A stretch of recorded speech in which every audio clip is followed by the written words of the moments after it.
Hey y'all, how y'all doing? Today's gonna be a little different than the normie. Stick around. Ooh yeah.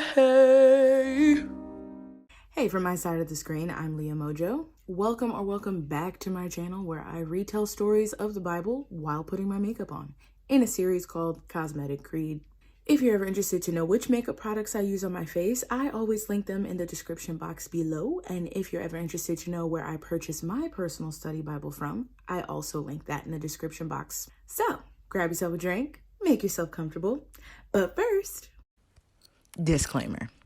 I am not a pastor, nor theologian, nor historian. I am simply a lover of Jesus and makeup. That's it. I encourage you to read the good book for yourself. If you have any questions or doubts, that just makes you human. Not here to change anyone's opinions, but I do hope that this series is life-giving and opens us all up to exploring and stretching our individual faiths whilst encouraging us to think outside of ourselves. Cool? I bet. Let's get into it. All right, so fun fact. We've officially reached the chapter in Genesis that actually catapulted this entire series idea. I actually filmed this particular story last summer, before I even thought of Cosmetic Creed. And after I filmed it, I was just like, this could be a whole series because of all the drama. And look at us today, spilling biblical tea one Saturday at a time. All that being said, we kind of have to skip around a little bit. Last week, if you remember, we talked about the destruction of an entire city, all because of one man's lust and lack of self-control. Jacob's sons, of course, nucked because they were indeed buck. We also left off with the death of Rachel after giving birth to her youngest son, Benjamin, Joseph's younger brother. So today's story actually picks up in chapter 36.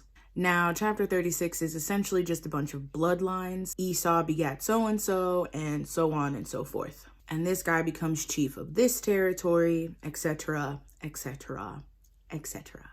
And it also says that Jacob and Esau ended up separating from each other, and it wasn't anything bad. It wasn't anything bad. They ended up separating because they were both too wealthy. Remember what happened to Lot and Abraham? Remember how they both owned way too many livestock and servants and people? Yeah, same story. And then chapter 37 technically begins Joseph's story. And chapter 38 just kind of leaves him, like takes a whole detour. Skirt. Leave Joseph alone. And then it detours to his older brother, Judah. And it tells his story. And then it gets back to Joseph in chapter 39. So 37, the beginning of Joseph's story. 38, completely Judah's story. 39 goes back to Joseph. But Judah's story is a standalone because the drama. And it absolutely had nothing to do with Joseph. So it kind of makes sense to film it this way. So because I already filmed Judah's story last year, I was gonna refilm it, but I actually really wanted to just say everything that I already said in that video, and I couldn't recapture that magic, you know what I mean? I can't recreate that vibe. So I decided to just reuse that footage. Plus, I really loved the makeup in that video. The only thing I regret about that video was my wig. I mean, it was super cute when the bangs were down, but like I had to pin them back so that I could do my you know what I mean? I had to pin them back. You'll see. Just roast me in the comments if you must. So yeah, today's story is going to be chapter 38, which is entirely Judah's story. And next week we will do Joseph's story, the beginning, chapter 37. And we will skip 38 because we're doing that today, and we will jump straight into chapter 39. Make sense? Okay, cool. So without further ado, so today I figured I would tell the story of Tamar and Judah, which takes place in Genesis 38. Guys, this story is full of tea. Like, I was reading it and I was just like, oh my God. Because I mean, the thing is that most people only know about Joseph's story, and it's just odd how it takes this weird turn and focuses on Judah for a second. So we're gonna look at Judah's life for just a second.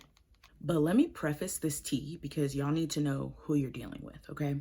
Judah was actually high-key trifling, okay? I mean, obviously him and his other brothers hated Joseph, so much so that they sold your boy into slavery.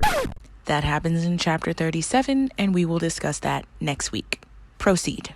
So Judah leaves and he finds a roommate. So he goes off to start his own family and meets a hot Canaanite girl named Shua. They get married. Side note, Canaanites were supposed to be really bad. Like, the Lord didn't condone mixing of Canaanite and Hebrew culture because Canaanites didn't worship the same God. But I guess Judah was like, whatever, she's hot. So they get married, popped out a son. They named him Yes, So then they get pregnant with their second son, and his name, I want to say, was Onan. And then they had a third son, and they named him Shelah. So boom, they had 3 sons in total, and they get older, and is the oldest, and he's like, I'm trying to find a woman. So Judah was like, all right, son, I got you. I'm going to find a wife for you. So Judah goes out and he finds this Canaanite girl by the name of Tamar. So they get married. But apparently, is like this horrible person. So much so that the Lord strikes him dead. So he's out of the picture. But it leaves Tamar a widow with no children. And I don't know if you guys know anything about that culture back then, but to be a widow was basically the equivalent of having the plague. So to avoid women having to deal with being widowed and childless, it was actually custom for the younger brother of the deceased brother to marry said widow. Weird, right? And give her children. The downside to that, well, I'm sure there's many downsides, but the main downside to that was that the child wouldn't be considered yours. Like, the kid would basically belong to the deceased brother. Even though the deceased brother didn't father him, it was you that fathered him. Like, you couldn't claim that child as your own. It would be your deceased brother's child, even though it was yours biologically, to carry on the family lineage. But you had to raise this kid. Sounds like some family drama waiting to happen, just saying. So that's exactly what happens. Tamar gets with Onan, and who's the second brother. And Onan, though, is also apparently a really bad person, just super evil, like his older brother, And he decides, I'm going to sleep with Tamar, but I'm not going to get her pregnant. Like, forget my older brother's honor. I don't even care about him because he's dead. I'm just going to sleep with her. So that's what he does. He sleeps with her, but he doesn't get her pregnant on purpose. So this was a huge mess up on his part because now he is also struck dead by the Lord. We're just striking folk dead. Like, dang, that's crazy. Like, you have to be like a really detestable person to be struck dead by God. All right.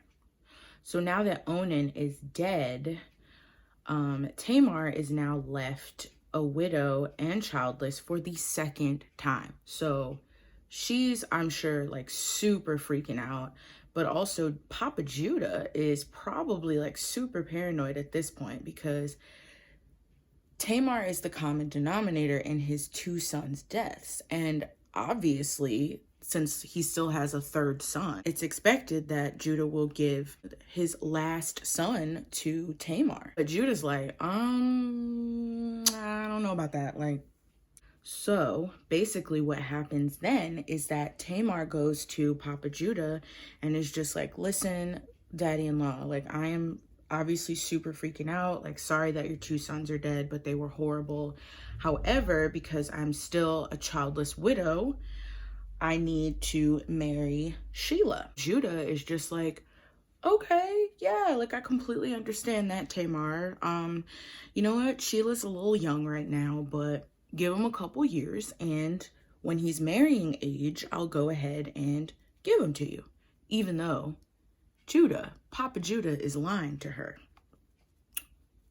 He has zero intention of actually marrying off his last and final son to this cursed woman because she's the reason that his 2 older sons are dead. Even though I really don't believe that she's the reason. I just think that they were both horrible and the Lord struck them dead. So there's that. The Bible doesn't really go into like what they were doing that made them so horrible, but use your imagination. But yeah, Judah basically promises Tamar that once Shelah is of marrying age, that he will marry her off to him. But in the meantime, Judah's like, how about you go live with your biological father and your family, and you can wait there for Sheila to get older. She's like, all right, bet. I'll see you in a couple of years. So she bounces, a couple of years go by. At this point, Sheila is of marrying age. However, like, Tamar's just kind of chilling at her father's house, wondering why no word for her has been sent to come on back to Papa Judah's house. Like, she knows something's up, right? So basically, Tamar hatches this plan. Now, the plan itself is real trifling. So this is where things get a little PG-13 / rated R. Tamar knows her father-in-law. She knows how Judah operates. Now, mind you, this whole time, Judah's married. Like, Judah has a whole wife. Obviously, he's still married to Shua. But Judah has some extracurricular activities.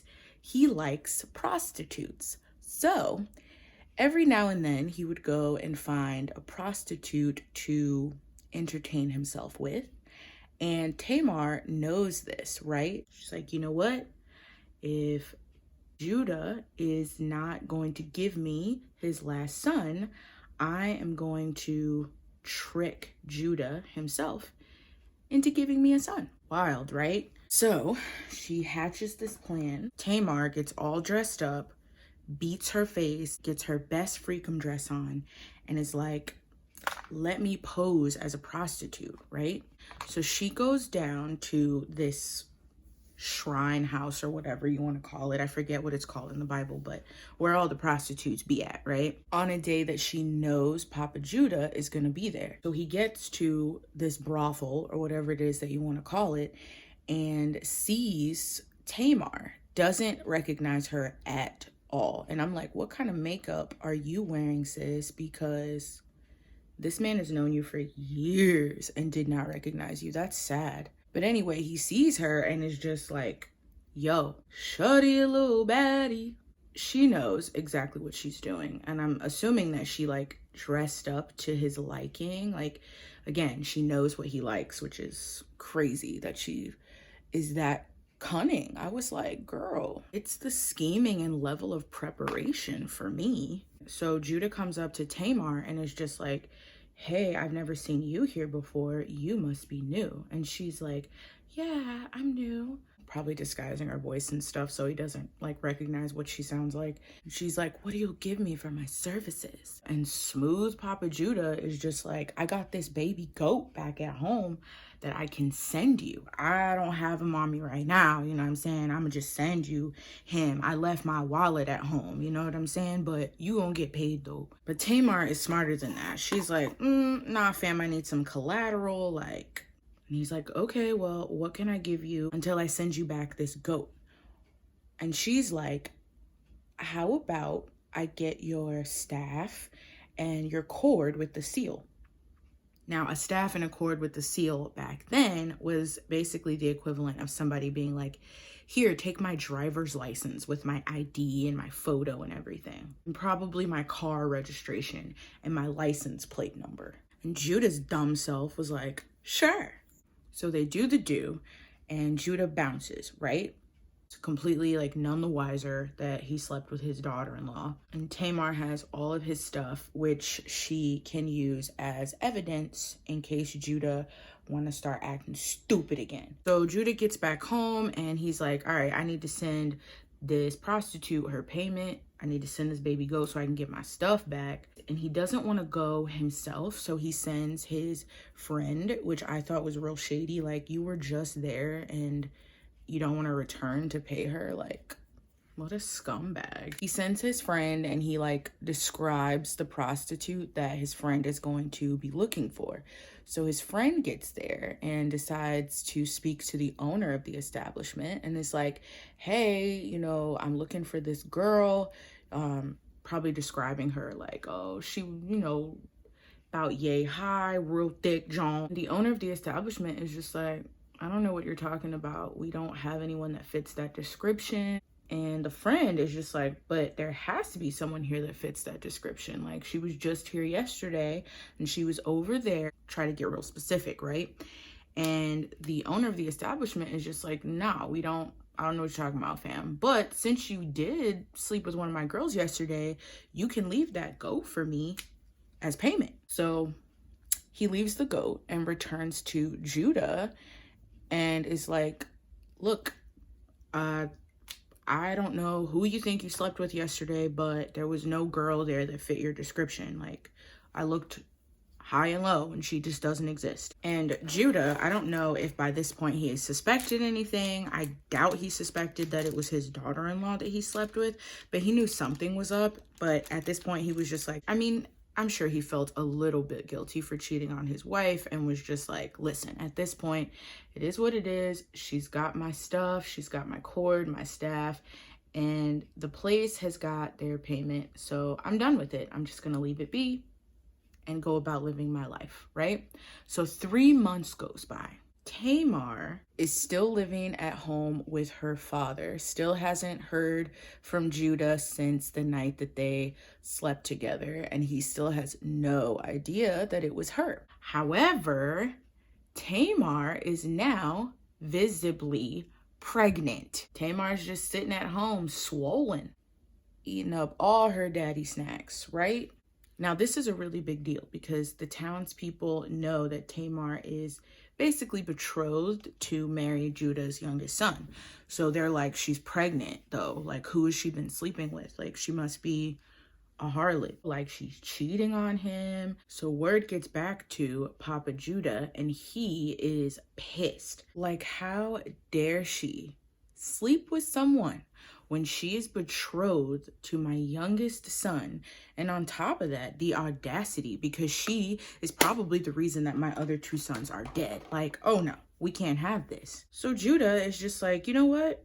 We're gonna kill her. Like, we're just gonna kill her. Bring her here and we're gonna burn her to death. Now, obviously, it was custom for women who committed these kind of indecencies back in the day to be stoned to death or burned to death. Y'all know how village people are whenever you promise someone's gonna be killed. You can't calm them down for nothing. Burn her at the stake. So they're with it. They're with the idea. They're just like, you know what? Judah's right. We're gonna go kill this wench. It's time for a hanging. So Judah sends for Tamar, and I'm sure that he thought Tamar was probably like freaking out, terrified, right? When the whole time, Tamar is probably just sitting there like, oh, I got something for him. And so Tamar knows that Judah is basically coming for her and decides, let me send a message back to him. So he gets this note, which is technically more like a package because it's a little bit on the bulky side. And guess what's in it? His staff and his cord with the seal. And he's like, what the heck? So he opens the note and the note says, I'm pregnant by the man who owns these items. Y'all, I would have paid to see the look on Papa Judah's face. I know that man was shook. Like, the entire realization of what he had done, like, fell on him probably like a ton of bricks. And I know he felt mad stupid. Like, how did she con me? How did she bamboozle me like this? So obviously at this point, like, he couldn't have her killed. So he probably walked out and had to tell all the townspeople, like, sorry guys, there's not gonna be a witch burning today. My mistake. Like, how embarrassing. Obviously he like apologizes to Tamar once the realization sinks in. He has no choice but to take her back into his home, but now he has to raise her children as his own because they were his own. And obviously he couldn't give her to his youngest son because that would be even more degrading for her and embarrassing. So Tamar is back in her father-in-law's house, and I want to say that she gave birth to twin boys. And yes, Judah took care of them as his own sons. And the twin boys that she had, like, I don't know their names, but I do know that they were in the line of Jesus. So, I mean, obviously this story is a lot. Like, and when I read that, I was just like, huh. Well, it's not really preached in churches. Everyone just kind of talks about Joseph's story, and they talk about Judah, but not in this sense of what he's done with Tamar. Because I just find it so interesting that Jesus's line, like his lineage, like his ancestors were so like messed up people. Didn't you like that? That was cute, right? See what I mean about the wig? Like, you know, like when I put the bangs down, it was mad cute, right? Just saying, it was cute. Okay, rainbow eye. So yeah, so next week we'll do Joseph's story in chapter 37, and then we'll skip this one and go straight to chapter 39. So 37, 39, possibly 40, depending on the vibe of how that story goes. And that about wraps up today's Bible story and that makeup look. I hope you enjoyed it as much as I did. Be sure to like this video and subscribe for more content. And follow me over on Instagram because that's where I be. And perhaps, just maybe, we can turn this into a series. I don't want to promise anything because I be tired. If I get enough requests, I'll make it happen. Love you. See you next time. Bye. And I will see you soon for next week's story. Okay, love you. Bye.